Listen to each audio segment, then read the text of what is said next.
Welcome back. Welcome back. We are on episode 30 in the house. That's a big one. I'm really excited about that. But I am excited about having a special guest here. You know why? Because this person is special to me. My business partner, real estate extraordinaire, Cam Villa. Welcome to the lounge. Man, guys, thank you so much for having me in the clubhouse, the lounge, man. This is cool. So thank you very much. And before we dive into it, man, Chris, man, I'm not sure you and I are working together if it wasn't for Mr. Villa sitting right here. That's true. Cam is definitely, this goes without being said, but for the listeners, Cam's a connector. You know, he's not the nicest person in the world. To you? To me. To you. I don't know. No, I mean, There's a few others you literally learn that that's a sign that you've told me this, and I've come to understand this. But if you pick on me, that means you love me. So I've got some love for you. I've come to learn this. But years ago through a golf tournament, Cam was really diligent about reaching out, and I attended that golf tournament. Didn't meet Rene during that golf tournament, but played in the golf tournament. Yeah. It was a lot of fun. Maybe I just saw you in passing. But I didn't know that you didn't meet him. I think I introduced, Chris goes out and has fun and it blurs, you know what I'm saying? I think I introduced myself, but it was in passing. We had a larger plan for you, and this is part of it here. But Yeah. that was the bigger picture. But now we've been doing real estate together, all of us collectively, for a minute now. I want to say 7-8 years now. Yeah, That sounds about yeah. right. So it's been a good ride. I appreciate the connection, Cam. But let's dive right into it, man. Absolutely. So really what I want to do right now is I want to get your uncandid take, because there's a lot of stuff going on right now in social media, news. What's going on with your take with what has recently happened with the news today with the Federal Reserve cutting rates? So touch on that. They announced it 2 hours ago. 2 hours this ago. is new. This is live, right?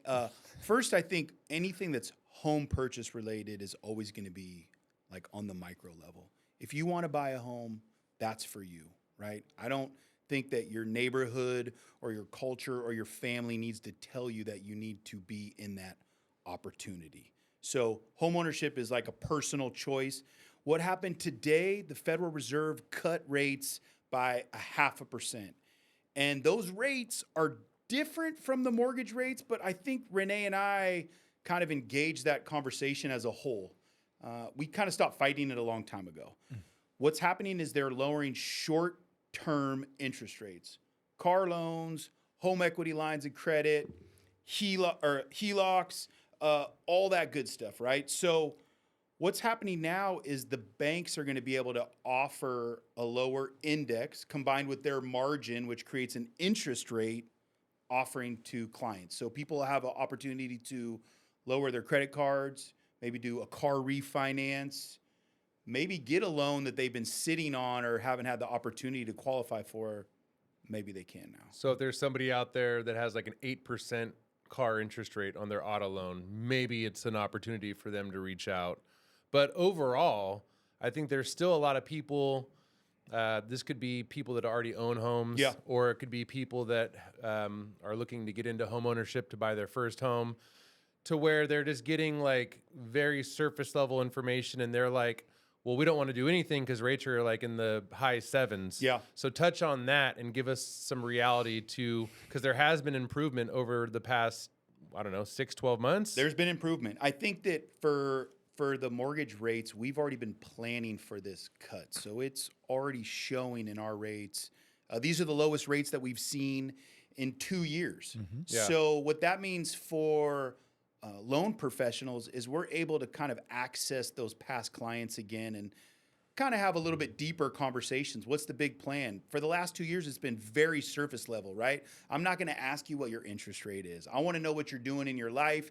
Maybe there's some connection. Maybe there's a referral there. Want to make sure that I know that I'm trying to take care of you, because we knew this day was going to come where we're able to contact these clients and say, hey, there's an opportunity for you to save some funds. Now, the big picture is a lot of these people are expecting hundreds, maybe even thousands of dollars in their mind of savings. And that's not necessarily the case. If we can provide a couple $100, maybe a change of terms so you save all of these years of interest, I think there's some bigger picture stuff that homeowners need to kind of connect whatever their plan is and then refinance with that focus. Because a refinance, you can just change the rate or the term, Yep. one or the other, maybe even both, or pull some cash out. But really, those are the two functions of a refinance. Yeah, man. But Cam, you helped me purchase a home last year. I know you contacted me 2 weeks ago.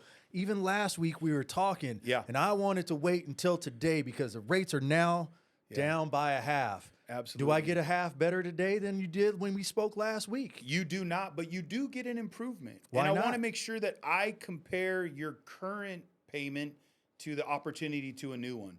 Really, at the end of the day, like if I'm at a barbecue, let's talk interest rates, right? Let's talk about my degree or what college I went to. But if we're in the real world, like tell me what my payment is. Tell me what my job is. Tell me if you help people. Like that's really like what's going down. Every month you make that payment. You don't make that interest rate. So that's something that like I really want our clients to focus on. It's about your budget. If you bought a house from me 4 years ago and now you make 50, 60, 70 grand more a year, maybe there's an opportunity for you to change the term and get closer to that 15 year. Mm-hmm. I used to think when my kid was like 5 or 6, how cool it would be to have your house paid off by the time they like graduate high school, right? By the time they enter college. So that's an opportunity. Yeah, and then like on like the seller side, I think that was a great thing. It's like what I'm hearing from you is, and we've all been doing this. How many years have you been doing loans now? I've been involved with loans for 22, almost 23 years. Okay, so this Yeah. is my 20th year selling real estate. Is it 22 for me. 22. Yeah. So we've all been doing this for a long time. Yeah. And it's not like I'm not giving it credit when a buyer is talking about interest rates, but when you get people that get hyper focused on interest rates, Yeah. I think it's just like you want to give a little paradigm shift, so to speak. A really good example is a buyer that I helped earlier this year who came in, and I asked him, I said, just out of curiosity, how come you're now making the decision to buy a home? He goes, well, we, for the last 5 years, were waiting for the market to basically crash Yeah. or to go down. Yeah. We were watching home prices, and the home prices kept on climbing and climbing and climbing. And I know this is going to sound kind of bad, but I kind of laughed inside because this is a guy that ended up shopping interest rates, probably talked to like 7 different lenders, again, hyper focused on, I got to get the best rate. I got to Yeah. get the best rate. But technically his plan kind of backfired if you think about it, because don't you think it would have made a lot more sense to buy a home For sure. 5 years ago than to wait? Because 5 years ago you could have got into a home that was probably $150,000. So where I'm going with this is I think all of us in this room are just very pro home ownership, right? Absolutely. So don't necessarily be so hyper focused on, is the rate 5.875 or is it 5.75? Yeah. As much as taking the opportunity sooner than later, because I'd like to hear it from both of you guys. But the one thing I always tell myself looking back is I wish I would have bought more and bought earlier and bought often. Yeah. What's your thoughts on that? What did it look like when rates were 2.75%? A million people died. A bunch of people lost their job. And I had to wait in line at Cal Expo to get a vaccination. You know what I mean? Like you can have these low interest rates and you can have a crashing housing market, but some bad shit has to happen in the world for those things to occur. And I think that's what people lose touch over. Are home prices in Sacramento super expensive? Yes. That's because in relation of the job opportunities that people have. That's in relation for the things that are happening in Sacramento downtown. That's a reference to our community. So I don't think you get both. I want low interest rates. Dude, buy away. But when COVID went down, man, I left my house at 6 a.m. and I came home at 6 p.m. And my kid did first grade from the computer. Like, I don't want to go back to that. I think there's a middle ground. Yep. But I don't think it's that. Rene and I had to hold our loans for 2 weeks before they got bought back, so I could confirm that you still had a job. 2 weeks I had to sit on hundreds of thousands of dollars while I paid interest just to make sure that person still had a job 2 weeks later. Correct. I mean, that's a huge thing. They don't severely drop interest rates unless they're trying to spark the economy because something's bad. So that's a great point. And yeah, you're exactly right. We going back to your question, it definitely backfired on that client. I give the example all the time because people who are scared to buy right now because the interest rates are high, if the property is worth $500K and let's say you have a 6.5% interest rate, but you're the only show in town and you're able to get it for $500K, the payment on that is actually going to be lower than if you had to bid it up a little bit, pay $20K higher because you had to bid it up. We've all been in that market where you have to bid it up. Yeah. But the interest rate was a 5.5%, 1% lower. The payment is still higher because the purchase price is still higher. People don't realize that, and it's going to be, it has been the calm before the storm. Now people are hearing rates drop, and people are a lot of pent up energy in our industry, and people are going to be headed back out to trying to upgrade their house, finally back in the market because the rates are dropping. And what happens? Bidding wars. You're not the only show in town. There's multiple people offering.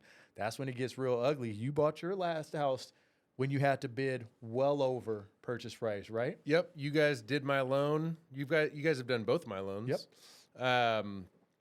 And there was 11 offers, and I had to go up $72,000 to be the winning offer. You got a sweet house though. It's a unique house, and it's your spot. It was well worth it at the end of it. Your value is zero issue. For sure. Yeah. And now the house that I bid up 70, this is a good point, I think, for people just to hear that are thinking about purchasing real estate, is I had to pay $72,000 above list price, so I got it for $672, and it's now worth about $875. Yeah.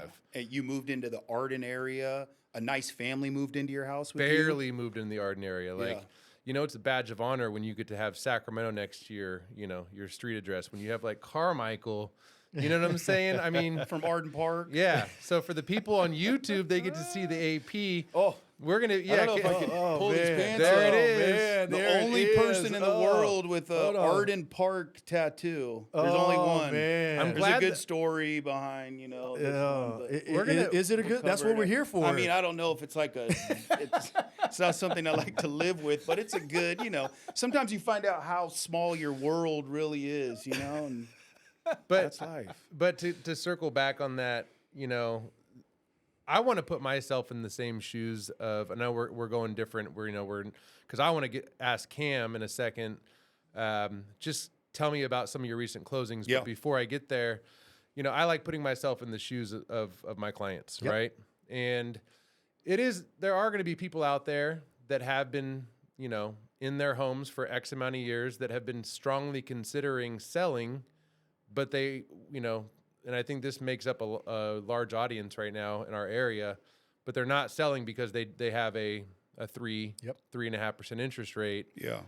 There's not a ton of inventory still. There's still not a ton. I think you're also moving into a lower neighborhood. If you've owned your home for 10 to 15 years, most likely at that same price point, you're downsizing your neighborhood also. Yeah, potentially.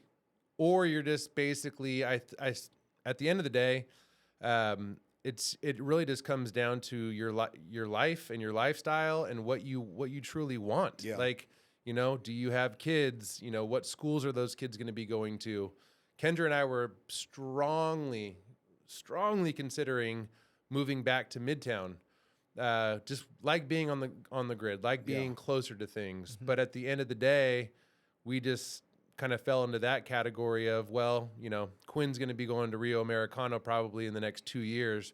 Why would we go the opposite way when she can be a mile away from high school? There's number one. Yeah. Yep. Number two, if you move to Midtown, you lose your pool, right? Yep. I know it sounds silly, but I've come to grips with the fact that I'm never going to own a home unless it has a pool in the backyard. Yeah. Mm-hmm. We don't really leave our house that much anymore because people come over. So I think at the end of the day, if you're a seller listening to this, you know, it's what's the need, you know?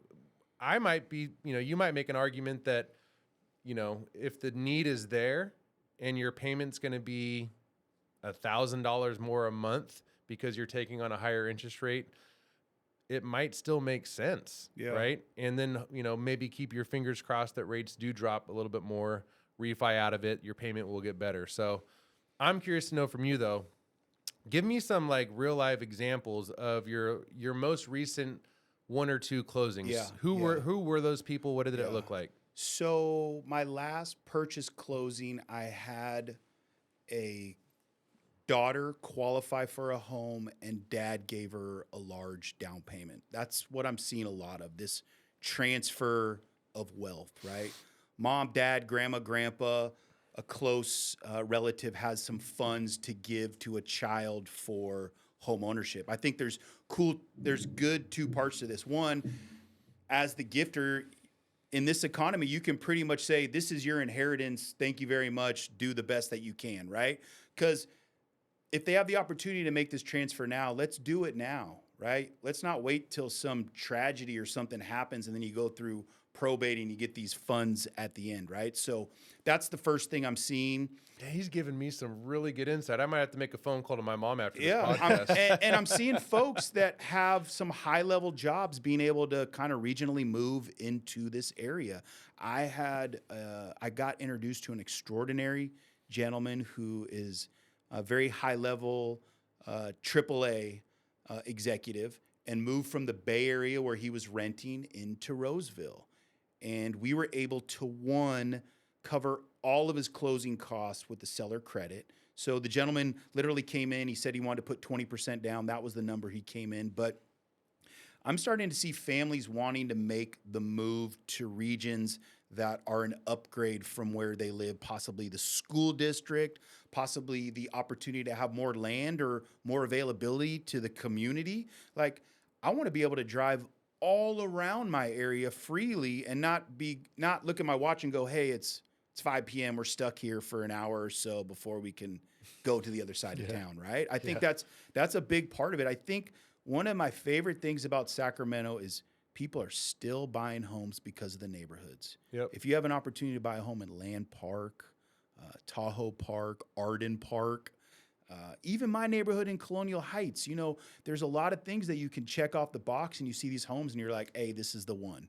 And that's kind of something that Rene and I got to go through with, clients that we have pre-approved and they're telling us they want to buy a home and then they kind of ghost and come back. Like, they're very quick when they find that home. And I think that as a realtor, like, that's kind of our job. I'm not there to like sell mortgages and I'm there to like put a dream in front of them and try to connect that into reality. I think that's something that you and I and all realtors and lenders kind of have this go against, where my argument is that you guys are kind of drafting this contract of a dream and we kind of have to put the real life financing side of it.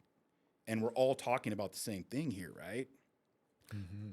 I like the Colonial Heights. I mean, Tahoe Park was one of the first neighborhoods I ever lived in. Loved it. Yeah. You guys probably got. I have two. I just bought a flip in Tahoe Park. Oh yeah, we're gonna be talking about that too. Yeah. I've been seeing some of the updates. You remember what you purchased your home for? I bought my home in 2014 for $286,000. Wow. This is what people get a kick out of. I live in a small house. I have a 2-bedroom, 1-bath house. It's 1,300 square feet, and it was built in 1924. I live a pretty simple housing lifestyle. Yeah. You're also like in such a great area where everything is accessible to you within like just blocks. Yeah. So, I think it's a give and take. My area still gets labeled like a food desert, but I think if you are open to food opportunities, it really is endless on Stockton Boulevard. Mm-hmm. You just have to be open to new restaurants. all right, Rene, you're up. I want to just kind of get a little temperature of some of the buyers that you're talking to, recent closings. Give me like an example or two. Yeah, so I mean, I've been lucky enough to have a big range, right? We work with a lot of first-time home buyers, but we are getting people who here and there have a decent amount to put down, like Cam said, via a gift or pulling some money out of a 401k, et cetera. But I would say the majority of what we've had is smaller amounts of for down payments. So, interest rates are super competitive for even 3% down or 3.5% down. I just priced out yesterday one for one of my clients, 3% down conventional had a rate without a buy down of a 5.99 on 3% down. Yeah. Why would, and this is what I'm always curious about, why would anyone want that over an FHA rate though? Because aren't FHA rates 5.5? Yeah. So what would you do and talk about that? Great question there, and it's all about the mortgage insurance of which one's going to have the lower payment. Yeah. So if you have a strong credit score with conventional financing, the mortgage insurance is less than what it is on FHA. FHA is the same mortgage insurance across the board, no matter what your FICO score is. So basically, what I'm hearing is it's going to play into a part of what does the story look like in regards to your credit score. Correct. Yeah, and I think too, conventional lending allows you to have a shorter job history. That's something that kind of came out after COVID. You can pretty much have 6 months of continuous income and be afforded a Fannie Mae, Freddie Mac loan option. With FHA, they're pretty strict on employment history. You got to have 2 years history. There's some other steps on FHAs that kind of separate it from conventional loans. But I do think, like, if you're going to put a minimum down, there's a good opportunity. If you're in that low 700s to high 600 credit score, I'm gonna offer both sides. I think in that stance, an FHA loan's going to be lower. Correct. Which you can technically qualify for a little bit more on an FHA loan. I used an FHA loan on my first purchase. I loved it. I used it for a few years, but there is kind of this upgrade as lenders that we're looking towards for you to upgrade your loan from an FHA loan to a conventional loan, really for the sole fact that conventional loans, you can remove the mortgage insurance. It can come off, or you can request it to be removed at certain times. Yeah. On FHA, if you kept an FHA loan, can the mortgage insurance be removed, or you have to put a little bit more down in that FHA stance, and that's kind of where the turnover would be, where you'd probably recommend a conventional loan at that level. But I tell everyone, FHA mortgage insurance, it's permanent. It's on there forever. You got to put it, at least 10% down, 11% down? Yeah, if you put the normal 3.5% down, it doesn't go away, period, unless you refinance. So putting more down, usually the conventional makes sense when you put more money down unless your credit is challenged. So, yeah, that's a big thing. But going back to what I've been seeing, though, there's been a lot of opportunity to negotiate with sellers right now. He just brought up how the seller paid for all the closing costs for your borrower, even with 20% down. And that's what I'm seeing a lot. My last handful of closings have all had some sort of seller credit to go towards something. Some just goes towards closing costs. 2 out of the last 5 have had a 2-1 buy down, which I'm not sure people are familiar with. It's basically a teaser interest rate for the first year of payments. The payment is 2% less than what the fully indexed rate is. So, for example, if I gave a 6.25, the first 12 payments would be 4.25. Then the payment 13 through 24 would be 5.25. Then it goes back up to 6.25 after that, but the seller pays for it. So that's a huge thing, which I never would normally go through with clients if we weren't in an interest rate environment that was going to be coming down. If interest rates are going in the wrong direction, I'd never bring that up because you don't want to go up to the fully indexed rate. But with sellers wanting to move some stuff, having less transactions happened, we've been seeing that, and that's come out of nowhere. We hadn't used it in the previous, 8-9 years before recently. Yeah, I was gonna say, like, this literally reminds me of what happened in 2008, 2009, because I went off on my own in 2008. Market does what it does. We had the crash, but I was slammed helping people buy short sales and REOs. Yeah. And on a lot of those, you were seeing a lot of seller credits. Yeah. So it's unique that we're starting to see the same thing. There's a little bit of a bloodbath going on right now on the grid in Midtown and downtown with multifamily. Talked to Matt Sorrow about it, who's our good commercial agent buddy. He's got like 16 listings right now, which Whoa. is crazy. 16. Wow. 16?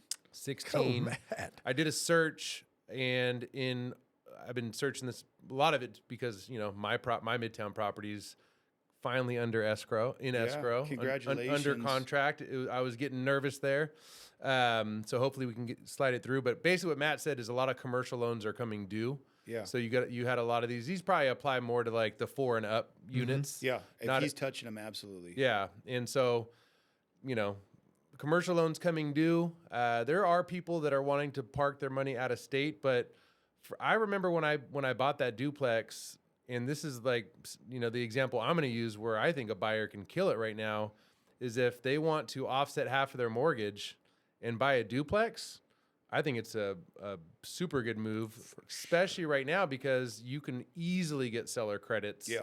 Because those properties right now, I've been watching them like a hawk. They've been sitting on the market longer, and that's overall what I think is happening just in general in the Tri-County area is you do have a good amount of properties that aren't selling in 5 days with multiple offers. Yeah.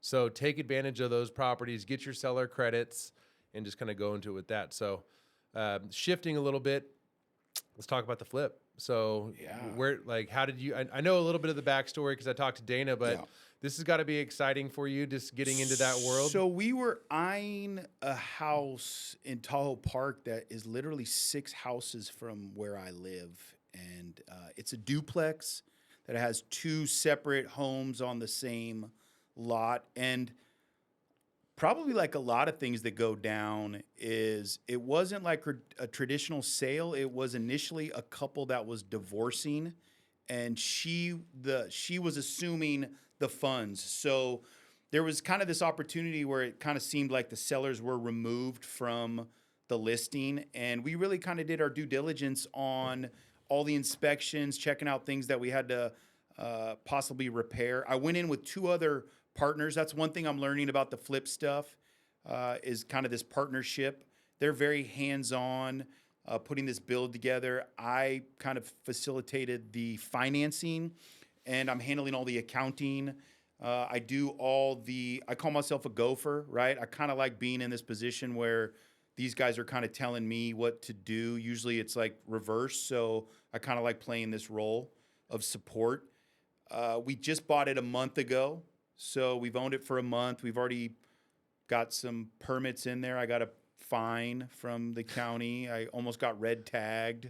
What'd you have to pull a permit for?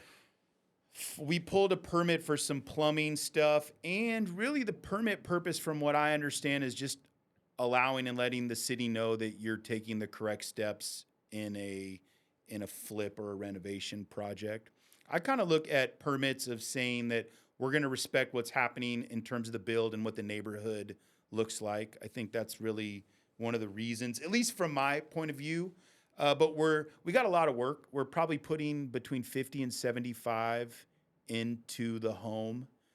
We got a loan that anyone can ask me about it, but the loan came with the renovation budget. So we were able to secure initial upfront financing. Putting money down, we put about 15% down on the home at closing, and then we have a budget of about $50K to do remodels. Was that a 203K or a home It's not style? a 203K. This is I wouldn't consider it a hard money loan, but it would fall into that. So it has a 1-year term. That falls inside of what we're trying to do. We're trying to get it back on the market in about 3 to 4 months. But there's a 1-year term on the loan. It's interest only. It's amortized over 30 years. They just directly withdraw the money from your account. So that was really straightforward. And really, at the end of the day, I think a lot of people can have access to those kind of lending opportunities. You just have to understand what you're getting into.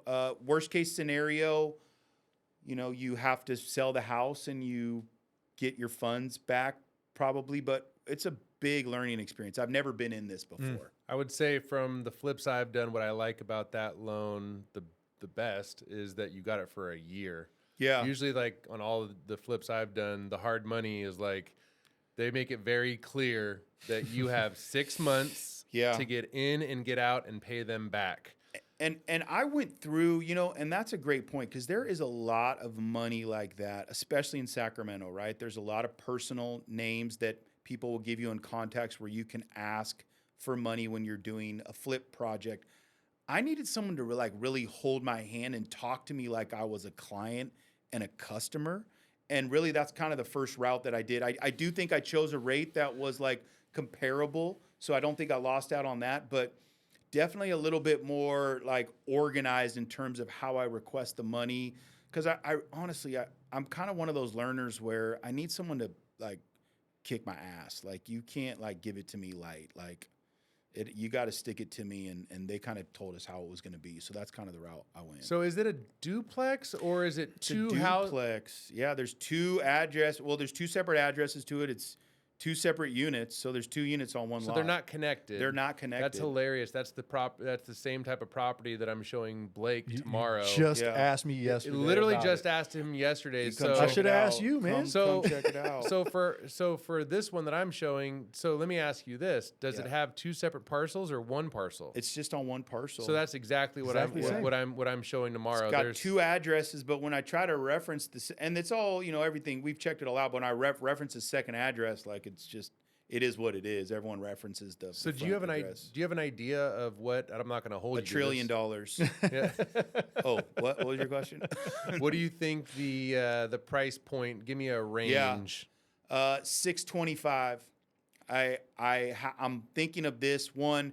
No renters in the unit, so I purchased it with no vacant. Right, so there's no rent control on this thing. I got Aggie Square going in. I think the new type of citizen, and maybe this is old school, maybe this is how it used to be back in the day, but I really think some of these young kids really want to live near where they work. If someone can tell you, I just bought a house and it's 4 minutes from my work, you got this whole group that is going to be stuck and living in their job until they're our age and 40, right? And over, and then you go, oh shit, I didn't know it, it wasn't about work. You know what I mean? But you have that whole group for this next 20 years that that's the gig. And I don't know if you remember this, but this is to help the future buyer. I think you guys are going to have a super easy time selling this property for various reasons. Yeah. But if you look at Tahoe Park, Colonial Heights, similar to Midtown, it's just turned into the land of ADUs or, having a second property on a lot. And we're having dinner with some friends, and this is the comparison, right? You get a guy that buys a property in Tahoe Park for $450, right? Then decides he wants to build an ADU from the ground up. Doesn't put in one like I would put in one, 100 to 150 to build that, right. He puts in one that costs $250. Yeah, your big one, 2-story, beautiful. Not and that's great if you have capital like that, right? Yeah. But imagine just being a first-time buyer, like the homie, and you can just buy it. It's already existing. This thing's ready to go. It's going to be fully remodeled, correct? Absolutely. So it's nice, man. I like it. Live in the front one, rent out the back one. I'd live in the back one and rent out the front. The back's 2-1. You know what I mean? And You would live in a yurt, Cam. I would. I'm pretty simple. I'm a caveman mortgage guy. But I learned what's cool about this Tahoe Park area is my partner in this, Dana Fleischman, realtor. Got to give him a shout out. He owns 2 properties in Tahoe Park where he put a tiny home on it, not an ADU. There's places all over the United States that will sell you a shell of a home for $30,000. You do the remodel job and park it right there in the driveway and rent away. Yeah. Do you think that you'll be in the house that you're in now? Do you think that that's a property that you'll be in until Poppy's graduated from high school? Have you talked about that? Do you think that might be an option for you guys to keep that as a rental, never sell it? I think I would keep it. I really like that house. I like that area. I would like a pool. I think that's great. I grew up in the Arden area. I would love to kind of go back in that area one day, but I do still love kind of the urban feel of some of these Sacramento suburbs that you're so close to downtown. Got to make sure your car's double locked at night. You know what I mean? You lock it at night and you wake up again and beep it again. I like that feeling. But I think one day I can see myself and my wife living on a beach, or near a beach or something together. That's kind of a plan that we've had for a long time. And maybe that's when Poppy's out of high school. I only got one kid, so I don't think I need to sometimes make these same decisions like with multiple kids. But that would be my ultimate. I love my neighborhood, but I can definitely see myself kind of growing out of it one day. You're a legit beach dude too. Like that would be good to see. Yeah. I see how when we are near the ocean or anything like that, how happy you are, man. Yeah, I think water says a lot. I think water does a lot for us. Like, it's something to me that I like about water is like it's dangerous and it's fun at the same time. It really is. Like, you could lay in your pool on a mat and just be there all day and be in control, or you could literally be in the white water rafting or a big wave and like that shit's on, right? Either way, like it's still water, right? So I had a kid that I grew up with that wrote a book, Jamal, and man, the power of water, right? Like that's what he talks about in this book. And I love being around water, just any kind of beach. It could be cold, it could be hot. That part doesn't really matter. Chris, did you know this guy is a phenom in the water, man? He can swim his ass off, man. Yeah. Cam Villa? Cam Villa, Like you didn't know it, did you? Fish. I'll race a lot of people like 25 yards. Like if you really want to go. I've tried We once. can I've tried go. once. It was up at Old Greenwood. Yeah, high altitude. Yeah, I am a good. Yeah, I come from a long line of breaststrokers. That's my family. If you're into swimming, like real swimming families are, your family usually takes on a stroke, like they do like an oath. You know what I mean? Like so, my family was a group of breaststrokers. I love it. Yeah, I love it. yeah. So good. I have a little kind of backstory on how you and Rene met. Yeah. I kind of want to give the general, and if I miss anything, fill in the dots for everyone Yeah, that's listening. yeah. So, There's a lot of cool things about this story. You guys met working at KMG. KMG. Is that correct? Yeah, Correct. yeah. Now, what I heard was they basically asked you to work and help process some of Rene's loans, but they gave you backstory and they said Yeah. that he was super needy and he was going to be kind of hard to work with. Yeah, I mean, I think you and I have worked with them before. I think those are both correct, right? He is needy. But what he said was that there was a point where you had mentioned, like you had said that to him, and Yeah. you looked at him and you were kind of like, bro, you're easy. You're Yeah. easy as hell to work with. So, Yeah. so basically, that's kind of how the relationship started. Was you guys were working together in that arena? I was coming off of owning another mortgage company. So I had owned a mortgage company with a partner named, a lot of cats know him out here, named Jason Moulton. They call him J-Mo. He's like a mortgage broker, kind of a really entrepreneurial genius. He's got this level to him where it's like you can't stop him. An amazing guy, semi-professional boxer. So like this huge personality that I got to be a part of. We owned a mortgage company, did a lot of mail. Like mail was big back then. We sent out mail, they call in, we take an app, do the loan. You pay your loan officers a little bit because you're serving them up these leads. And we moved in that position, and I just followed Jason along.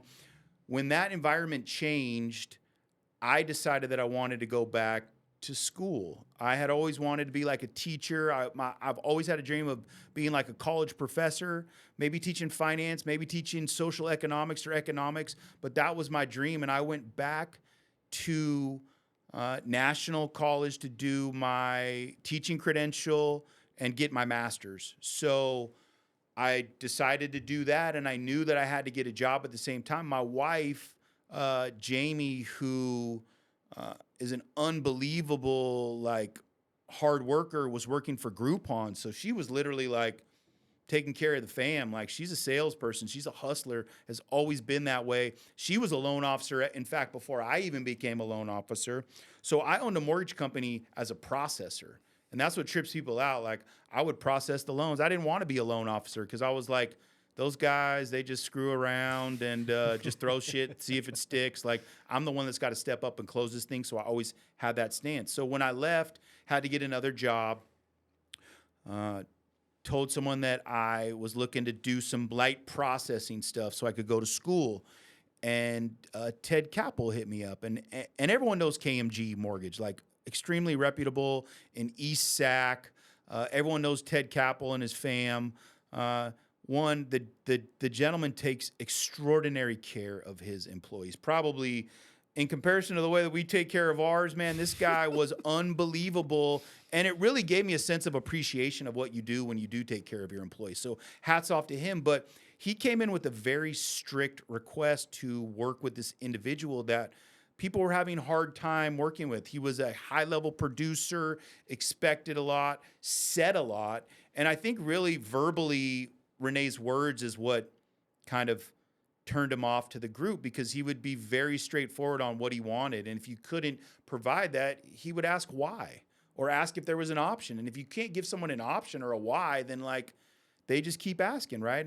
And so Rene and I combined together, and I got the opportunity to work with Rene. We would get to the work. We would get to the job really early in the morning, like 6, 7:30, Grinding. and would just get to it. And back then, I really think loans were a lot harder back then. I'd agree with that. There weren't a lot of good lenders where you could consistently send the same loans to and get the same result. But a lot of that was just how we did the business. Like there was no continuity to it. There was no like steps. We just like would just go through the process and get these 3 things: a loan app, your documents, and your credit, and try to figure out something for you. So Rene and I combined, and literally it was like an immediate difference for both of us. It was easier for him. It was easier for me to work together. Created just a really great environment for me to be able to be an employee. I hadn't been an employee for so long, right? Like I'm not public sector type of employee, right? Like if there's HR, like I'm in trouble, bro. So it was hard for me to be like an employee in that, but Rene made it really easy, and I was able to kind of grow and regroup myself. Like I had just came off of, I don't want to call it a failed company, but like it had 45 people. And when I left, there was 4 of us, right? So it was very much a failed environment that I was coming from. And I really needed kind of the confidence to be able to do what I did again. Was that before or after the crash? That was after the crash. So Rene and I have had Golden Bay. I think we're coming on 9 or 10 years. I think Rene will say 10. I'll say 9.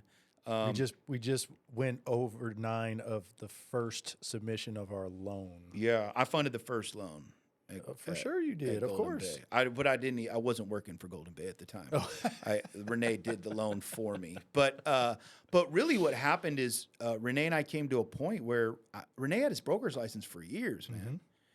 And he literally just came to me one day and said, like, I think we should do this. I think we should start our own mortgage company. And he was starting it out of frustration. You know, the current setup, he had graduated from the current setup. I don't want to say the system was bad where we were at, but he had just graduated from that setup. And that year, Rene did 68 loans, and we pretty much carried him around on our shoulders out of the building. 68 loans then was freaking huge. That's like, I'm getting a picture of like Marcus Allen and the Raiders. It was, man. He's coming off of the block, scores 4 touchdowns, and you're carrying him on his shoulders. It was, and he was like high score, right? And he made a ton of dough, but there was no. It's just weird to think that we were in that environment at that time. We really didn't have any control of the system, the setup. It felt like the Wild West. Like now, it was stressful. Now this is a silly question, but I don't really know the ins and outs of your guys' world. Yeah. The more deals he closed, the more money you would make? Yeah. Well, I think I got paid salary then. Were you salary then? No. But like the environment that we went into was, for the first parts of Golden Bay, it was all Rene's production that we were working on. I wasn't an originating loan officer. Sure, I had some deals and we would put them through Rene and stuff like that, but I was very much a loan processor. And for people that don't know, a loan processor is, again, you have this loan offering or opportunity, and the loan officer's job is to attempt to fit it in this loan approval area, and then the processor kind of makes that come alive through a system of conditions or organization of the file. And that's really what I did. I organized this file. But something a lot of people don't know is probably 75% of Renee's and my transactions in those first year of Golden Bay were Spanish-speaking buyers. Rene and I spoke no Spanish, and we had to align with our agents who helped us gather conditions in order to fund these loans.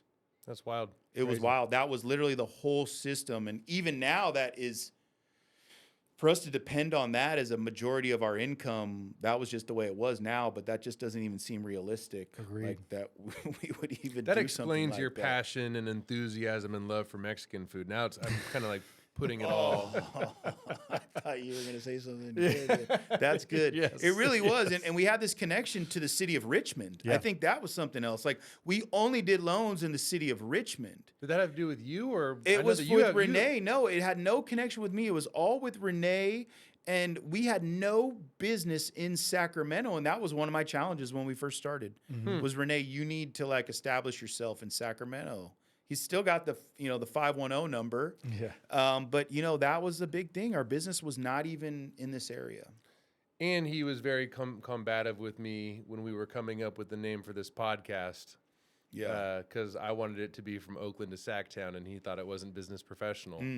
But maybe that's his way of cutting ties with the 510. Well, you guys are at 30 episodes. Like, your guys' podcast is literally legit. You guys have had some serious people on here. I know there's a lot more like Sacramento folks that you need to have on this, but like, dude, you guys have had some big names. I'm probably the poorest one on this podcast, right? Is that what you're doing for the community? Is this like I don't know. Bring your zoning? W-2. Is this Let's see. income zoning? I mean, Everybody shows up to the meeting with a W-2, right? 1099.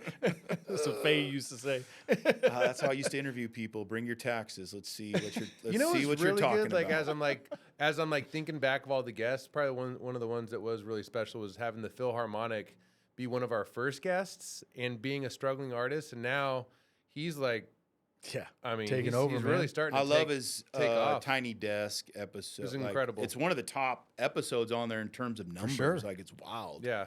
They just had Remy Wolf on there, who I really like. That's So ultimately, what I kind of heard from that story, though, is you guys were big on continuously improving the system. That was Yeah. it. and that's kind of why you said, hey, like, we have a certain standard of how we want to operate and do things, and I think we're only going to be able to hit that as if we start our own company.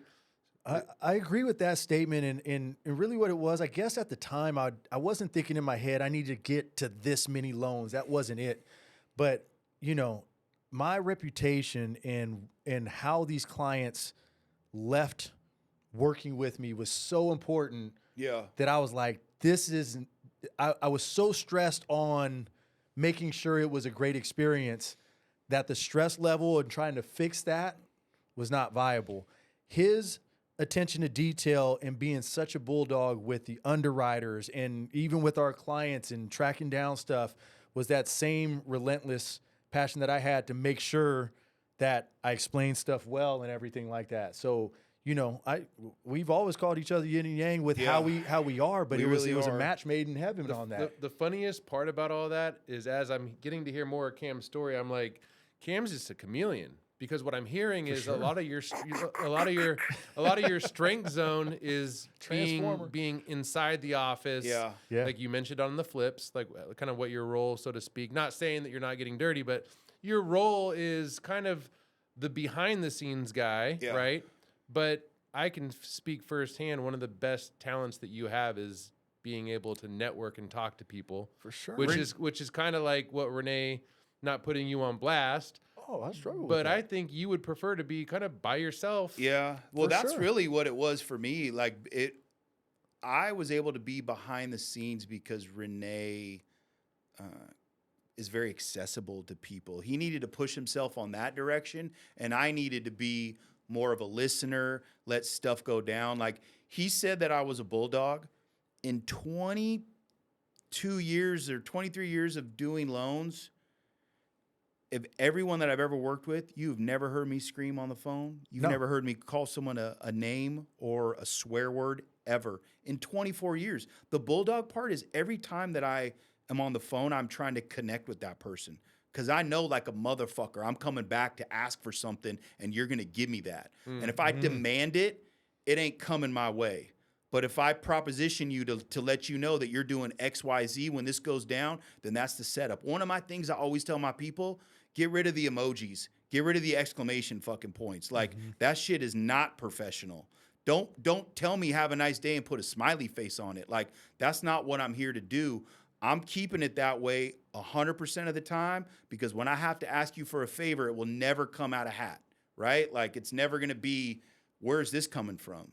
And that was really like the professional side of our business is like, we have to set ourselves up for that. Like, when it rains shit, I need to be prepared to let you know that it is raining. One of the reason Rene and I jumped ship is because Rene had to process his loans twice. He'd have to tell all these people what's going on. Then he'd have to go back and apologize and to make it all right just to get through this thing. Like, and it was just like, damn, that shit's exhausting.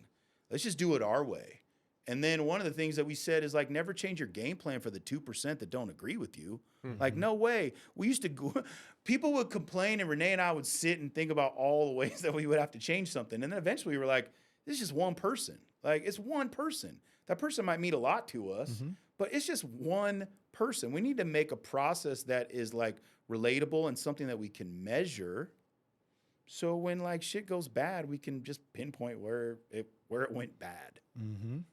You just completely blew my mind with the comments on the exclamation points and the emojis. Now, I mean, because if you kind of like get into what the world looks like, text messaging with Cam Villa and the years that I've known you, I haven't really got an exclamation point, and I've never gotten an emoji. I don't really you get it. Like, I don't really text that much. It's not really one of my like favorite methods of communication. I would much rather hop on the phone or meet you in person. I think words are super powerful, and part of it too is I don't really want to put something in writing that is going to stick with you for the rest of your life. You know, I know that like, I know words are so strong like that. Like, I can imagine bullies or kids or stuff I said to someone when I was a kid that shit sticks with them forever. Every time they look in the mirror. But that's part of the power of it too. Like, you got to tell people what's up. Like,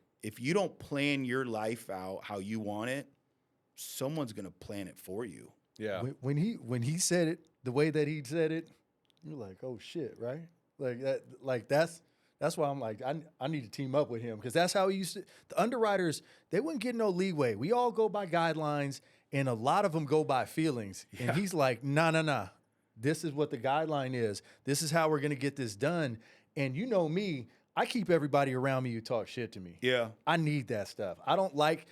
There's plenty of fun times and everything, but at the same time, I love dealing in reality. And this is a reality guy right here. This is big, like, and really something I'm really trying to work on. And this might sound counterproductive, but I'm done being like, it's hecka nice to meet you. Thanks so much for taking time out of your day. Man, so busy of you to answer the phone. Nah, man. I promise you, if you allow me to enter into your life, I will change it for the better. So in that aspect, my time's valuable. So I'm trying to cut out, like, I want you to know that my status is this high because I really do believe in home ownership. I'll do whatever you want, whatever you need, right? Like, this ain't Wells Fargo. I'm not showing up with a suit and I'm not giving you a pony at the end. You could come into my office and find me. You could come to my house and meet my family. But when I say you're pre-approved for a home, dude, I'm giving you it my all. Does stuff go bad and go wrong? Absolutely. But I'll stand up to that. But I know that, like, what all of us have going on, right? Like, dude, you're one of the tops. You've done over 100 transactions in a year, man. Like, that's wild. And that's like part that we have to offer, like this new group. And like, it's hard right now, man. We're all like way down on where our income was, right? We're all having to make big changes. But we did this already, man. We could do this again. And we will. And we will, man. We didn't think this was going to be so prolonged. None of us in this room thought that this lull in the market was going to be like 4 this. years since the last rate cut that went down today. That's Did like, you know that? No. you know what I did today? I looked up, I chat GPT'd and I said, what are the technological advances that have happened in the last 4 years? One, all of that gene splicing for all the virus and all the corona stuff, right? All of us wearing these fitness watches, like wearable fitness equipment. Like it was going over all chat GPT, AI. Oh, that's great. Like that wasn't around 4 years ago. That's the last Like, time. dude, our entire wild. world has changed in the last 4 years. That reminded me of what you said on the Golden Bay group text for our fantasy football league. That was a funny. Was it something mean? Yeah. Oh, so I mean, part of our joke is that you and I have a very loving It's almost like a big brother, little brother relationship. And I went off to college and came back in your life, and now I'm here to terrorize you. So this is what it said. It said, so good. It said, since I promised Rene I'd be nice to Chris until they won People's Choice for their podcast, this is what Chat GPT told me to say to him. What's the meanest thing you can say to a 49er fan named Chris? A playful yet pointed jab could be, hey, Chris, being a 49ers fan must be tough. Living in the past and watching other teams win the big ones lately. Just be sure it's all in good fun. That's great. That's great. Yeah, you know, like that. I would definitely say that's. We've had a big brother, little brother relationship for sure, but it's good for someone like me that is ultra sensitive, because it's just kind of chipping away at not taking things so seriously all the time. So I think it's been that's what Rene's been trying to work with me, man. It's hard for Rene to make a joke around me because, you know, I'm this empathetic, sensitive dude. But you know what's good about you is when we go out in public, like you speak up for the group. Like we could be at dinner and you're like, hey, it needs to be this way. I want you to have an amazing experience. I want my friends to enjoy themselves. I'm over here. If someone delivered my food and it was all fucked up, I would just eat that thing and just keep my mouth quiet. I would never be the person that's like, hey, excuse me, this isn't what I ordered. Send this thing back. But like, there's that part of you that I don't carry that. I have to have Jamie do all the tough talking for me. Like my wife does all the tough stuff. I'm like, go ask for our money back right now. Get over there and tell them. And she'll do it. That's not me. I have to be like involved in the process, and then I'll be like, hey, this is what I'm demanding. I love that. Yeah. By the way, on Friday I had this was a really good name dropping moment, you know, on that thing. So I went to Fizz, where I haven't gone in a long time. What, the Fizz? Yeah. Yes. What the Fizz? I had these gift certificates and I wanted to use them and get 2 bottles of champagne. Yeah. Didn't really realize that, you know, really the whole operation with Fizz is you kind of have to be a member there in order to get the kind of like the right pricing on stuff. Yeah. They have non-member bottle purchases that tend to be a little bit more expensive. But I just basically name drop Rene, and this is what ended up happening is she like pulls up his name and goes, oh my gosh. I'm like, what's going on? She's like, he hasn't been here in like 6 months. He's got like a crazy amount of allocation orders. So always. So I'm like, how do I make this a win for me? So I'm like, you know, I got to call him, and I'm like, hey, do you want me to pick up your allocation? And so I had him on speakerphone. She heard. So she's like, well, I'm going to go ahead and give you his member pricing. So I got $60 off of my 2 bottles of champagne. That's great. And I got a flight I told you to get one. for picking up his Thank allocation. you. So I got 3 glasses that I got to drink there. And then the cherry on top was I got to go home with his 12 bottles of champagne, knowing that I would probably be able to get to open up one of them. Well, this is exactly what happened. I was like, hey, listen, man, take a couple. You know, he's like, no, I'm just going to hold on to it and everything like that. I'm down in Salinas. I get a picture of a nice bottle. He's like, I'm sorry, man. I opened up one of them. I was like, I offered it in the beginning, but you swore you wouldn't take it. Well, no, I didn't want to take 2 or 3. I took one, and it was a 2011. It was a vintage. It was a good one. It was a Blanc de Blanc. That's what I was saying. Sorry for. But let me ask this before we transition to the really, really fun stuff that I can't wait to hear. But what would you, if you look at Cam, one word, I'm going to ask you the same question. Filling on the spot. One word what? In working together for the years that you've worked together, and also just knowing him as a friend, somebody you consider family, what's one word that you would give One him? word. One word that you would give Cam that would be considered a strength or a quality about him. God, that's a tough one. I think the first one that jumps into my mind, I'm just going to do that blink thing with what jumps into mind. Passionate. Like, man, everything he doesn't half-ass nothing. He's passionate about it. He cares about it. Like, I never have to worry like he's not giving his all. He's passionate about everything he does in life. So that's the first thing that jumped into my mind. I love it. Cameron, I'm up. you're up. Drive for Rene. I thought you said dry. I was like, that's Drive. fucked up, man. Hecka dry. No, drive. I mean, I think that Non-lotioned. he's just someone that you can follow, right? Like I don't necessarily think I have that personality where if you matched everything that I am doing that you would be successful. But I do think Rene carries that same personality. If you matched a lot of the things that Rene does in terms of how he structures his life and his schedule and his routine, I think that a lot of people would probably find more success than what they're currently experiencing. I love that. Yeah. I love that. Yeah, and I mean, the biggest, and it's been a thing. The biggest regret that I have been having is with a lot of my close friends is just we just don't hang out outside of it as much as we want to, and it's nothing on purpose. Shoot, I'm best friends with Adam. I rarely see that guy either. So I think like regret wise for me, and even though you and I have changed like a lot of people's lives, like a lot of people's lives, sure. I wish that we would have like stayed small. You know what I mean? And like just been the best on our block, man. I'm not. That's kind of more like what I'm leaning into as I get older. Like we would have really needed I need to be successful just in my own mind, and that's it, man. We really needed a mentor when it came to that because we were really shooting in the dark. We found out the hard way that having around 10 people in your company, I think it's like 6 to 25, 6 to 30 people is like the most unprofitable range where you got to have brick and mortar, a bunch of stuff. We didn't know that. Nobody ever put that on my radar. You either stay small or you get big as fuck. Yeah. That's what, like knowing what I know now, and we had no clue. Well, for me, like, dude, you and I have changed each other's lives. Like, one of the things that Rene and I always talk about is like, we're in it together forever, no matter what the industry is. Like, I always want to be around that guy. I don't like any of the big guys.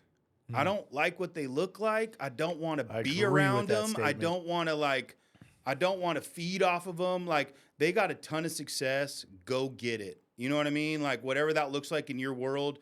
But dude, that is not my world. And maybe that's like what's wrong with me. I seriously don't want anything if you're not on my team, oh man, you could be on another planet. I got no care in the world. Like, I'm not even thinking about you, like, and that's probably, if someone asked what my fault was, that's probably my fault. If that's my team, if that's my 30, that's my 30. I'll do whatever. You want to go fight a whole nother team, we can go do this. If you want to all educate ourselves together and change what our company looks like culture-wise, I'll do that. But like, that's my team. That's something that I've always stuck with. I got a real issue when people come on sports team, company, and they can't fit into like the group, or the group doesn't have culture for them to fit in. I think that's really something that Golden Bay has, is like Rene has a ton of freaking culture.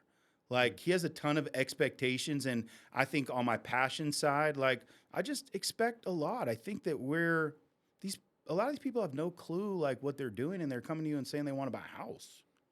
Like, dude, that you got to like rise to the occasion. I love it. We both got the sports background. That's what we really enjoyed from the beginning, knowing what it is. Yeah. And that could be an easy transition, man. We wanted to dive into you, man. You do have that sports background, man. Yeah. Give us a little bit of prior to working and doing loans.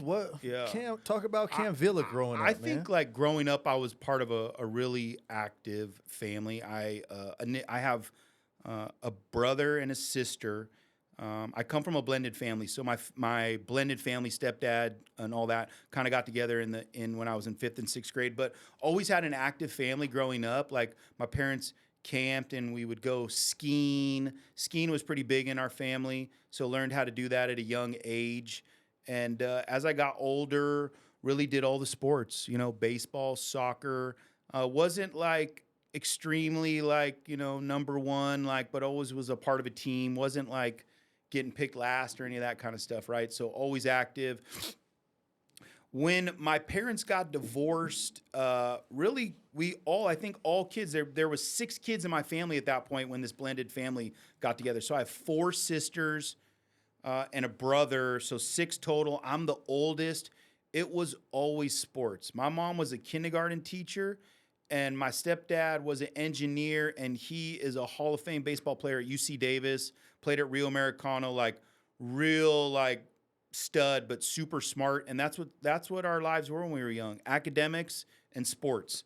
I didn't always have the parents that were be at every game, but it was just because there were 6 kids in the family. Yeah, so serious. I grew up in high school. I played football for a year, and I played a little baseball, and just didn't really click for me. And I went on to play water polo. That was my big sport. That's where the swimming comes in. Yeah, that's where the swimming came from. Played water polo, and I went to Rio Americano, and we had a really good team. Won our section championship, and I remember I was like the first one off the bench, and even I got a offering of a partial scholarship. That's how good our team was. So all the guys on my team got full rides to like Stanford, Davis. There's some schools down south like Loyola Marymount and stuff like that. And I thought I was going to maybe play college water polo, but at like 6 feet and like kind of a mediocre swimmer, pretty much by the time you hit college, they're trying to drown you. If you're not the fittest, fastest, it's a really tough sport. I'd also played my first year of rugby in high school, and I really got attached to that game. I got forced into rugby because I was in a public speaking class and I had gotten in trouble, and the teacher was the wrestling and the rugby coach, and he kind of said, "Which one you want, wrestling or rugby?" And I was like, "I'm not wearing a onesie. I'll see you out on the rugby field." And rugby changed my entire life. I would like to say that I'm still involved with the game, but my high school team was called Ashton Rugby, for those that live on American River Drive. And I graduated in 1996, and it was made up of Jesuit High School and Rio Americano High School, and that was our club team. And, typical that area, kids pretty well off. We had a good team. A lot of those players went to Berkeley and Stanford and St. Mary's, the Jesuit guys. And then the public school guys, I went to Chico State to play. So I applied to Chico State early after high school. I told my mom I might want to go to a junior college, and she said, get the fuck out of here, and drove me up to Chico. I wanted to. A lot of my friends were in the Catholic school system, right? Jesuit High School is right across the street from Rio Americano. So in my mind, I wanted to do Santa Clara, St. Mary's, Loyola Marymount, and my parents pretty much sat me down and said, "That's not in the budget. There's 6 of you, right? You can go to a great school, but it ain't one of these that you're going to be paying $30,000 a year with your 2.79 GPA." They were still letting people in college back then with a 2-point, a high 2-pointer. So my mom drove me up to Chico and said, "I think you might like this place." She knew my personality better than I did. So is Chico State just cost less for all the state schools the state do. schools State cost schools, much that's why. less. All of the state schools. I think it then, and Rene and I were at the same time, kind of. But I want to say a full year of tuition of state school was about $2,500. That sounds about right. That's all it was when $2,500. It's obviously much different now, but it was $2,500. It was you get your financial aid check and you'd spend the other half on whatever you needed. But I went up to Chico with the purpose I wanted to play rugby. I went up there. Did you have any friends or any connections to people that you knew? I did. One of my best friends who works for Golden Bay right now, Jason Money Thomas, him and I both went up to Chico together. Money was going up there to play on the basketball team. And he got the red shirt notice and immediately wanted to transfer and kind of go play somewhere else. But we went up there together, and it was so close. It was an hour and a half from Sacramento, so there were other Sacramento folks there. I went right into the dorms. But I went up there to play rugby at Chico. That's awesome. Yeah. So walk us through that, because I want to get to the part of a story that I have heard bits and pieces of. Oh wow. Pretty crazy injury, but Yeah. how many years did you end up playing rugby, and did you end up did you graduate from Yep. Chico Yeah, State? I graduated from Chico with an economics degree, and the night before I graduated, I found out that I was getting a Bachelor of Arts. I thought I was getting a Bachelor of Science, but I was also. It was weird how easy it all was for me. You know what I mean? And then it kind of put it all together where, yeah, this isn't a Bachelor of Science. You know what I mean? So I never pulled any all-nighters. I wasn't that kind of student. Two things I did.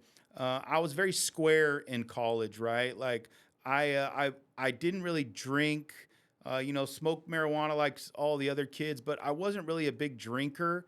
And alcohol's been up and down all through my life. You know what I mean? I go through bouts of not drinking and then partaking and then not. And I graduated with an economics degree, got to play in the Division II national championships for rugby, got to play in the Sweet 16 Division I for rugby, got to beat teams like Penn State, University of Oregon, always battled to get, Cal was the team to beat. Cal would just smoke all the teams. So no one was beating Cal during that time, but we would beat St. Mary's, we would beat Stanford, have these huge, huge rugby parties. And Ain't nothing like a rugby party. no, right? part of the rugby culture that a lot of people don't know is if you are the home team and you host a game, you are 100% required to throw a rugby party that night and host the visiting team. What? That's crazy, Yes, right? required. I in my 5 years of collegiate playing, my very first game, Stanford didn't throw a party, and we always joked about that. But every game I ever played in, whether we hosted or did not, there was a rugby party thrown, and that home team hosted that party. That's full wild. food, beer, party, everything. Because the thing about rugby, as opposed to football, you're hitting someone in football, cheap shot, you're getting back up, getting across the line. Rugby, you do a cheap shot and you're just there. You're still there. The game's still on. Like there's a lot of things that can happen in the game. It's very much a gentleman and a hooligan sport because there's things that you do knowing that like that retaliation could come back. So why would you do something dirty, right? Wow. Like I can just tackle someone as hard as I can and that'll hurt just as bad as me stepping on their fingers or all. But you do use all of those kind of tactics. It's a long game. It's one of the only games that they say that you can know the rules extremely vaguely and still play. If you can imagine a sport like that. We just hand you the ball and say run. And when you get tackled, release the ball. We'll be there for you picking it up and we'll do it all over again. That's wild. It's a violent Yeah, sport. yeah. Did you watch some rugby and water polo when it was on the Olympics? I did, yeah. That version of rugby's different. So that's called sevens, and that's kind of this shorter version of rugby. It's 14 minutes long, 2 7-minute halves. It's on the same rugby field. So if you can imagine, the field's bigger than a football field, so a whole lot of running at that level. The rugby that I played is called rugby union, and that was 15 on 15. Same field, little bit of different game. That's really what they play in the United States. People also see there's rugby league, which they play in the Southern Hemisphere. There's rugby football. But the sevens game is it's more of a tournament-based kind of game. You can play multiple games in a day. You wouldn't be able to play multiple 80-minute rugby games Yeah, that's wild. in a day. So they have these real small increments. All body types can play in rugby. That's what I think is really interesting about the sport, and it's a great youth sport too. But the sevens are like the speeds, Sevens, speeds, right? I took Renee to the sevens Yes, he world did. championship at Candlestick. No, it wasn't No, it wasn't Candlestick. Candlestick. It It was was, where's that? Where's the Giants? It's- Where's the what was it sports? called before? Where's the sports stuff? Yeah. It wasn't even called Oracle when we went, I don't believe. What It was it called? AT&T. Pac Bell Park? Pac Bell, AT&T. Yeah, Okay. but we went there and watched the Rugby World Cup sevens. That was when Renee and I used to be able to put a lot of stuff we had like Raiders tickets everywhere. We would golf. That was that small company thing. That's that part we were talking about then. But rugby's been great to me. I've been a rugby coach. I've coached a lot of teams. My sister owns a rugby bar in Point Richmond called the yeah. Up and Under with her husband Nate Trivers, who's a local rugby legend. Him and I were we were the Sac State women's coach, and we hosted a party. And Nate one night said, "I really like your sister. Do you mind if I take her home?" And I said, "I hope you know what you're getting into." And they're married to this day. They live in Jacksonville, Oregon. But like, yeah, so rugby has been. My dad was a rugby player in college too. My dad didn't even tell me he was a rugby player until I expressed interest in wanting to play rugby. So very much from a rugby environment. That's a trip. Yeah. So talked about the injury. So when did that happen? When did my injury happen? So I was reasonably fit. I would like to say I was experience a high level of fitness for my body type. I was doing a lot of kind of CrossFit activities, a lot of Olympic lifting, and every year Chico State has a rugby alumni game where the alumni get an opportunity to play the college team. And this was about 10 years removed since I was playing. I think I was 29 or 30 at the time. And I went up to play in the Chico State rugby alumni game, right? 30 years old, wanted to go play against college kids. Oh my God. Seems like a good idea, right? Like, so I went up, played in the game. And what happened was we were on offense. And I was engaged in what's called a ruck, which is kind of like the aftermath of a tackle. It's kind of like how you clear out the area so you can go in there and grab the ball and pass it back out. Well, a guy on my team hit the ruck from the side and fell on me and fell on my leg. And I was on top of a tackler, and he fell on my leg, and I just felt my leg crack into a million pieces. And then how he hit me, too, he also tore my MCL. So right when I did it, I knew I broke my leg, and I was kind of in shock. So I just kind of honestly politely said, like, "Hey guys, you need to call me an ambulance. I just broke my leg." Everyone's kind of laughing because I'm saying it like kind of calm. And then I was just like, "Hey, I'm gonna go into shock. Like, I know I broke my leg. Like, you guys got to get me out of here." I was saying it hurts so bad that I can't even, I don't have a reaction right now. That's how fucking bad it hurts. And, a lot of the guys were like, "Hey, we'll just throw you in our car and take you down." And what was cool was I had health insurance at that time. So I was literally like, "Call an ambulance, like wrap this thing up." So like literally carted me off the field. It was only like 20 minutes into the game. So this is probably naive to ask, but was there not like, this wasn't like a game where there's like medical on? There was EMT, but like I had to go to the hospital. Like I had broke my leg. They're not gonna, EMTs for like bloody noses and like phalanges, you know, like this concussions. Like I had broken my leg. It wasn't a compound fracture or any of that. You know, my leg looked weird, but it wasn't snapped in half. So get to the hospital, to get an ambulance to the hospital. I get there. The doctor tells me in Chico, he's like, "Hey, what you're telling me in the pain, it kind of sounds like you probably tore your ACL." And I like grabbed his hand and I was like, "Bro, if this is an ACL tear, just take my life now. Like, just end it. Like, there's no fucking way an ACL tear feels like this, right?" So they come in, take my levels, and, you know, there was like a certain level of concern, you know, because like I wasn't able to call any family or anything. Like they immediately put me under, right? So gave me anesthesia. When I woke up, there was a huge cage on my leg, like a Frankenstein cage, like they put on like the neck, you know, and they drill it in. Like there was a cage on my leg, and I was like, "Oh shit, I gotta call my family."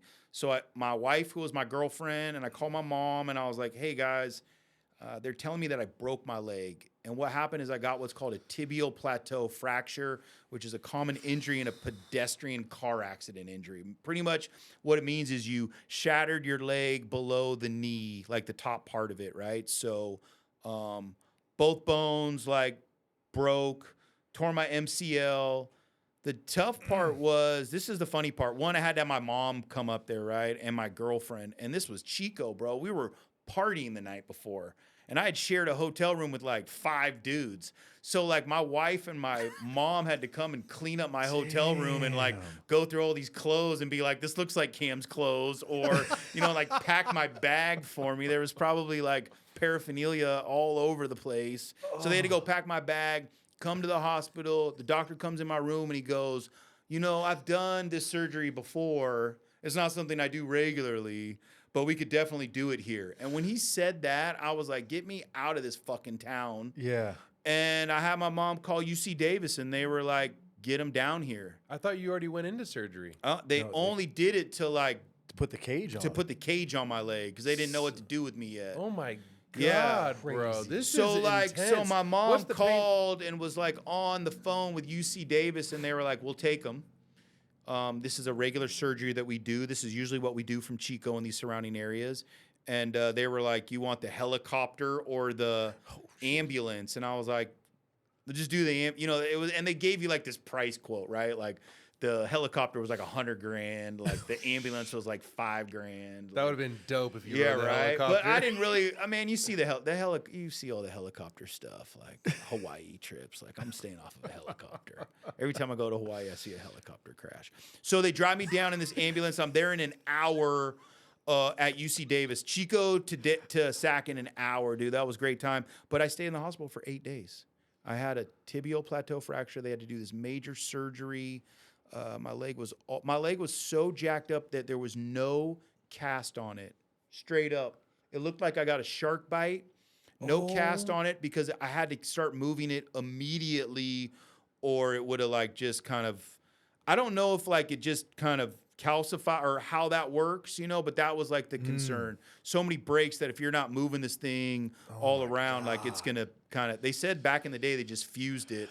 It would just fuse your leg and you just hobble around forever. So the thing was like, I didn't walk for like 6 to 8 months. And my physical therapy was just to learn how to walk. The day I learned how to walk, they signed that paper and was like, have a nice day. You didn't walk for 6 to 8 months. Mm-hmm. So how were you getting around? Did you? The first month and a half, 2 months was in a wheelchair. I had the issue of telling the person asked how much I weighed when they gave me my wheelchair. And I told them I weighed 260. And she said, "Oh." And I was like, "What does that mean?" And she's like, "Well, we got to put you in a special wheelchair.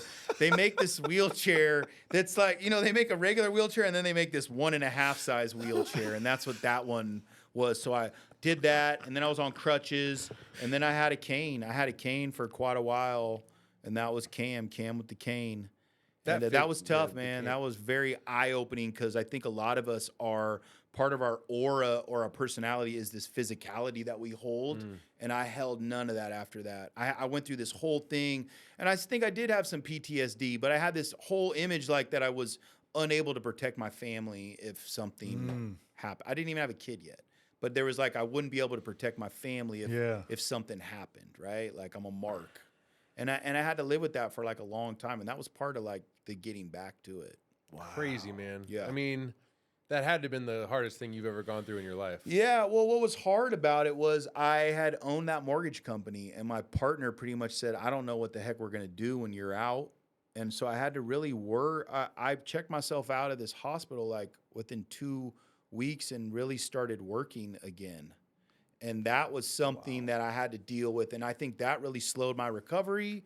I think that slowed my recovery mentally because I was like, again, you carry this work personality and dude, maybe you need to feed your family, right? And you got to go back to work. But I literally like checked myself out, got this wheelchair and wheeled back into the office probably after three weeks after I did this injury.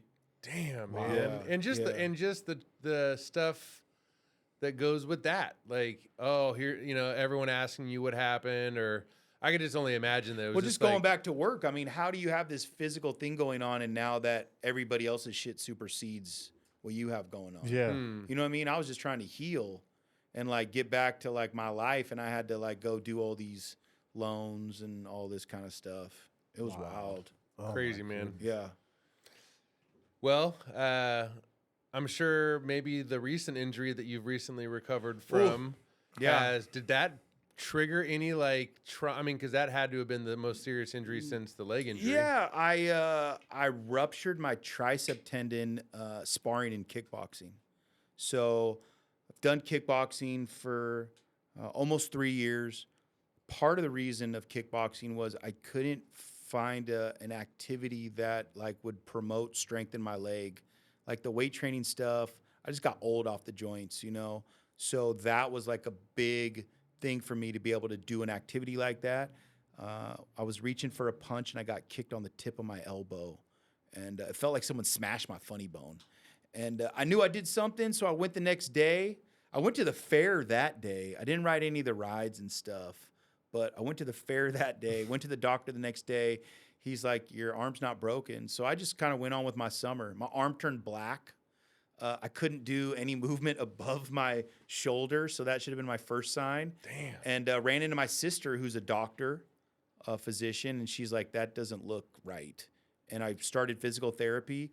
And the day I got there, the guy's like, there's something wrong with your arm. I'm not going to let you start physical therapy.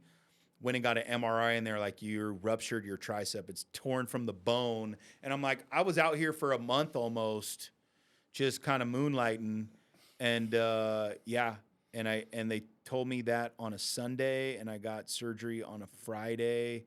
And I just went back to kickboxing after 1 year. So I can do a push-up now. If you held a gun to my head, I might be able to snap out 5 of them. All girl from knee push-ups right now. But it has been a big recovery. But again, like, this is what we do. Like, we all go through these kind of things, and I like kickboxing. I'm not going to stop, you know. Kyle Lawson's ready for you to come and see him. By Yeah, the way. I got to. I I need saw to see your him too, I saw man. your fight video, and like Rene and I had a talk. It was like, who's going to challenge him for charity? And it sounds like Rene's going to fight you for charity. He challenged me for charity. I know, but then I was like, I'll fight him for you if you want. And you were like, I think I can take this guy. I mean, he's from Oakland, but I don't know. I'm well trained. It seems that way. And I like kickboxing, and what I like about it is like the defense aspect. And if you watch these kickboxing matches, these guys are taking like punches, bro. Like, Yeah, that's wild. That's part of like the fight stuff, you know. It's like you gotta appreciate this level of defense. True or false, guys? COVID was 2 of the best years of your life. Yeah, it was different. It was. I liked. I mean, I It enjoyed started. COVID for us started with Rene's 40th birthday party Yeah. in Palm Springs. This may break the internet, but I'm pretty sure our friend Ben Alderman brought it back from China with him. Yeah, man. he had brought it just back. he had just competed in CrossFit over there. We go out to my 40th out in Palm Desert, have a good time together, but everybody left with a little something that didn't feel right. No way. Did everyone end up getting COVID? No, I mean, No, but nobody did. it was. They were starting to talk about it then. And what year? I mean, what year was that? 2021? Is that what it is, or what year? 2020, 2020? 2021. This is January this 29th of 2020 is when we went. So that started, and I world shut want to down 2 say the months rates were down then, like, you know, because the United States was buying a ton of mortgage-backed securities. That's really the big picture here, is the United States is not buying any of those. And that's, I think there was this artificial press down of the rates, man. I mean, it made rich people happy. Like, no one even thought about all this stuff. I think that our life, I don't know if our life was better during COVID. We did a lot of loans, and there was a lot of dough, but Let me give clarity on why I said that. I'm going to say no. Maybe for not. me. Okay, so no for you. 100% yes for me, and I'll share why. I'll never forget where I was when I heard about El Macero. Yeah. For me, joining that country club and getting to hang out with my guys God, that every was single fun. Friday Yeah. was for me the most rejuvenating, fun, enjoyable time I've ever had. That was So that was that. Number 2 yes. is we all don't understand how lucky we were to stay busy. Yeah. Because there was a lot of people during COVID that had the worst years Yeah. of their I life. was lucky, right? For sure. So we were like slammed. We weren't like a little bit, like we were Hard kombucha one during that time. We were Hard We kombucha. found about Oh, hard kombucha. man. Hard Craft was kombucha. going down. I wish I would have bought some stock and some hard kombucha during that time. This is not hard. The 2 biggest production years of my career were 2020 and 2021, and I got to assist. I tracked it. I assisted in 13 remodels for clients that wanted me to help fix their house up before they got them on the market. You never got paid for any of that stuff, though. You just represented that in the purchase. I did it like, these aren't like full blown remodels. Don't do that anymore, bro. But I would just charge them a little bit of a higher percentage Yeah. for what they paid me. Yeah. So I got a higher commission, which I thought I was getting paid more. But it was like, dude, I was working every day, which for me, and I'm sure you guys are kind of wired the same. Like downtime is just, it doesn't work well with me. I like staying busy. I'm trying to change that, man. I think big picture, like, dude, over one of those years, Rene made $1 million, and I probably made close to $500,000. Like, man, anyone would sit in a room and learn how to do that in a year, right? Like, that was wild. Yeah. Like, dude, we had so much dough, and people were coming out asking us how we did it, right? Like, we were in the Freedom Club with all these high-level loan officers, and we were meeting guys that, like, were at that same level as us. I will say during that COVID time, you had to really like require yourself to level up because you had these limited opportunities to hang out in person with people that you liked, to go to restaurants that you liked, right? Like you really had to pick and choose which ones you wanted to go to and even make sure they were willing to have you in there. Like there was very like, the downtime now is something that I really am trying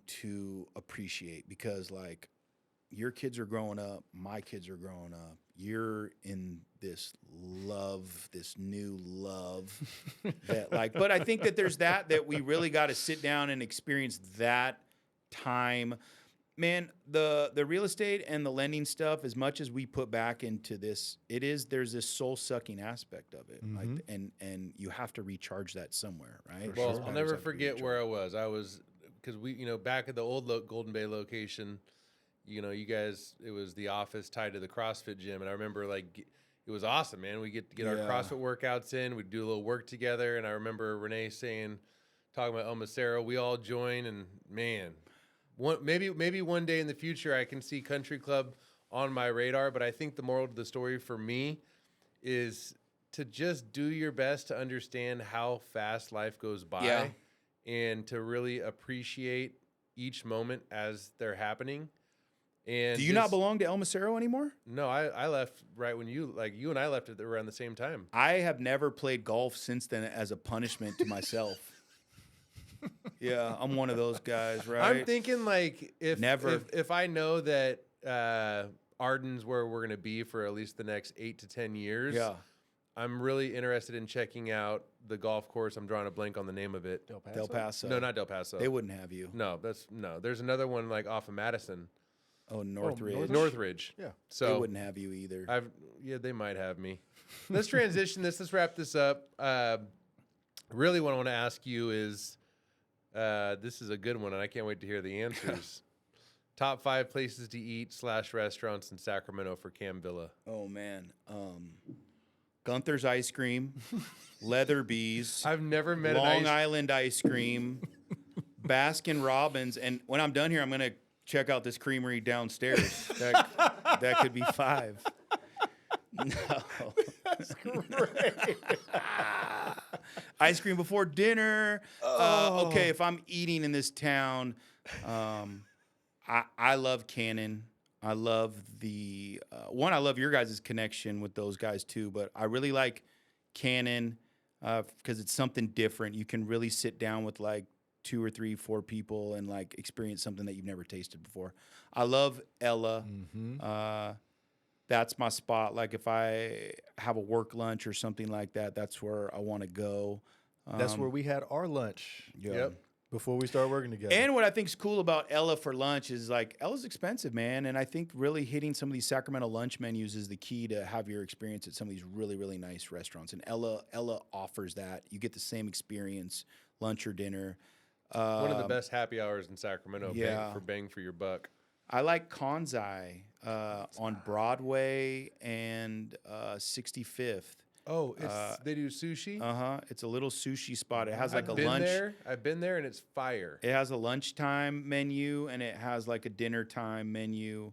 We're big on Sac City Brews. That's like the restaurant in my neighborhood where we can all meet up and have a good time and they'll seat you. And Rebecca, the owner down there, is just like one of a kind and one of the nicest ladies. And then probably last but not least, Yu Huang in Natomas. Probably the best Chinese food this area has to offer. I usually tell people it's white tablecloth service. You got to go in there before 3 p.m. to get the dim sum. But I'm usually not too picky about food. But I'm not like you guys. I'm not like a food and wine pairing guy. I really don't do wine and any of that kind of stuff. And alcohols for me is more like, let's frickin' party. You know what I mean?